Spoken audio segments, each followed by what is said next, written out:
Hi everyone! While we are waiting for the release of the 63rd episode of Skibidi Toilet, I have something interesting for you. In this video, we will analyze the whole Season 3, that is from 9 to 11 episodes. I will show you all the secrets and Easter eggs that Dafuk has left for us. Get your tea and snacks ready, you'll be surprised by what I've found. Let's go!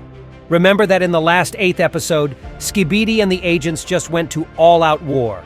But here we see that Skibidi toilets are not aggressive. They don't attack the POV cameraman. Furthermore, when he flushes one of them, the other toilet starts running away. It seems to me more and more that there are many different Skibidi toilets, and the ones we see in the new episodes are professional trained soldiers. But besides them, there are peaceful ones.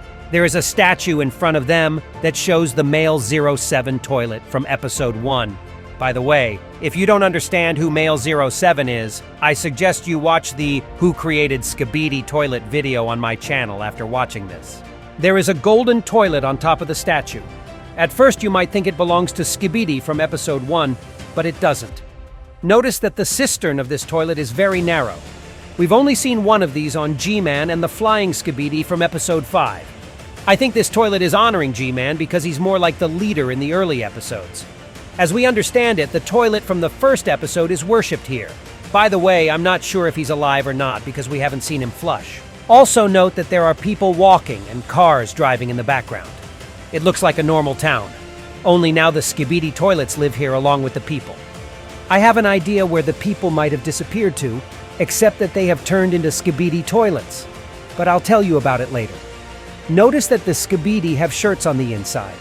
If they were designed that way, no one would have made them with a collar in the toilet. So this further confirms that they were human, but they were turned into toilets. POV cameraman painting over the poster with male 07 Skibidi. This once again shows us that war has broken out.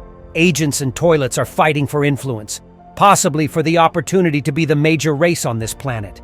In the distance, we see a similarly painted poster. I think this guy painted over it, and now he's running away from the Skibidi police. The police have gray toilets because they're more durable. In the new episodes, almost all the Skibidi have them, which further supports the theory that there are peaceful ones among them. Skibidi with regular white toilets were seen at the beginning of the war as citizen militia, but over time, they were replaced by real soldiers and new mutants. The cameraman in the blue suit and red shirt is familiar to us. We saw him at the very beginning. He was also in episode 43 along with the scientist and the plungerman. And episode 61 we watch on his behalf. I think we'll see more of his identity revealed in time. It looks like he's not scared at all. He's having fun running away from the Skibidi crowd. Looks like he's well prepared and knows he can handle them. He's surrounded by these white toilets. The agent raises his hands like he's surrendering. But we know he survived because in episode 10 we see him again. But I'll tell you about that later. When the POV cameraman is attacked by the cops, one of them doesn't sing the song Skibidi Dop Doppy, he just says Skibidi Skibidi Skibidi.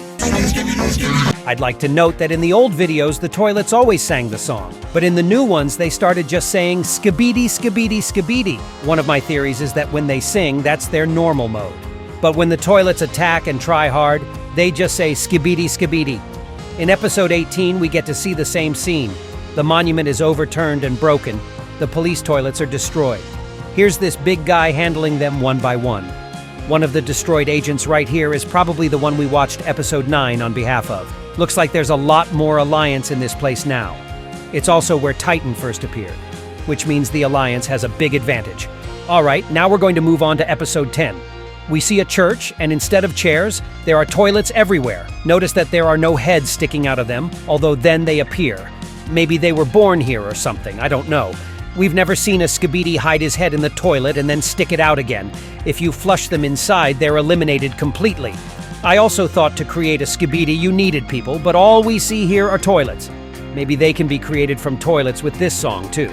Or maybe it's just this priest's ability.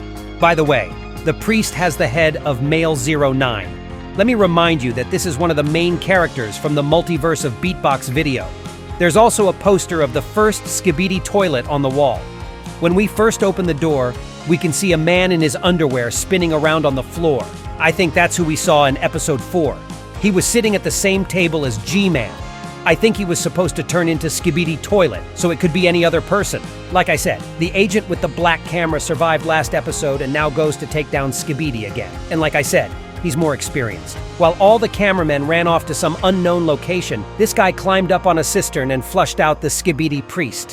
When the priest ate one of the agents, his eyes turned red, though they were normal before. Maybe it's rage or something. We've seen a few other Skibidi with red eyes. So far I can't tell what it's related to.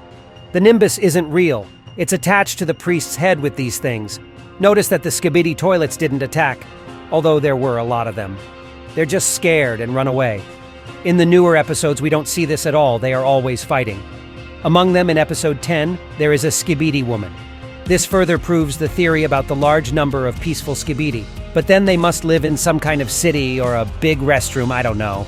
We see that here all the cameramen have human skin on their necks and arms. In the new episodes, they have mechanical parts instead. I thought all the cameramen were robots. They just used to live among people and disguise themselves with a skin-like material. But now they don't need to disguise themselves and they look like they should. But my opinion changed after episode 62. We saw how from the broken cameraman not just sparks fly as usual, but something pours out. Maybe it wasn't just Skibidi toilets that used people for their army. Maybe the Alliance was also making cyborgs and half-robots out of people? Then we can understand where all the people disappeared to. The two sides just made them into their soldiers and started fighting. Maybe those human agents were destroyed in the end. To continue the war, the Alliance started making new ones, but they were completely robotic. So we see how, after they've been sawn up, the scientists repair the agents. But there are some agents that are still half-human, which is what we saw in episode 62. So what about episode 11? We see the same cameraman in the blue suit again. Most of the regular agents still go without gloves. We can see their hands. Also notice this guy right here in the brown suit. We also saw him in the first episode. Remember Simp Cameraman from episode 54? That could easily be him. Notice that cargo plane. We saw one just like that in episode 13. It was shot down by little Skibidis. This technology was very good because it flies smoothly. It doesn't need a rotor or jetpack. Unfortunately, we haven't seen such inventions in the new episodes. Instead, the engineers fly regular helicopters. Notice that this invention is made in the form of a camera. At the very beginning of the episode, we see the Dafuk's Easter egg, a flying skeleton.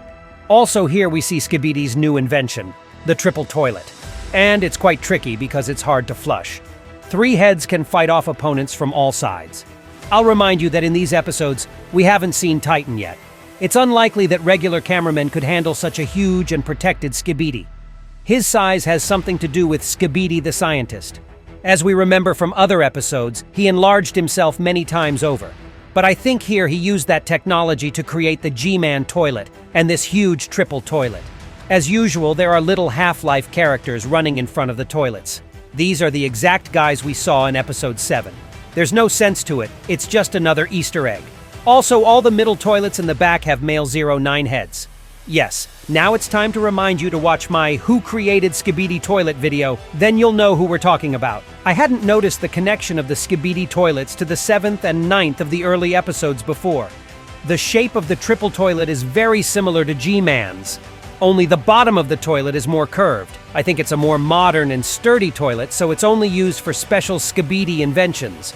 The back Skibidi of the triple toilet has horns on his head, but it didn't give him any special powers. In episode 19, he was destroyed by the Titan cameraman. This giant was the Alliance's worthy answer against the huge Skibidi toilets. And that's all. You'll also be interested in these videos. Join my Discord server. The link is in the description. Put a like, subscribe to the channel. That was me, ISOTOILET. See ya, boss!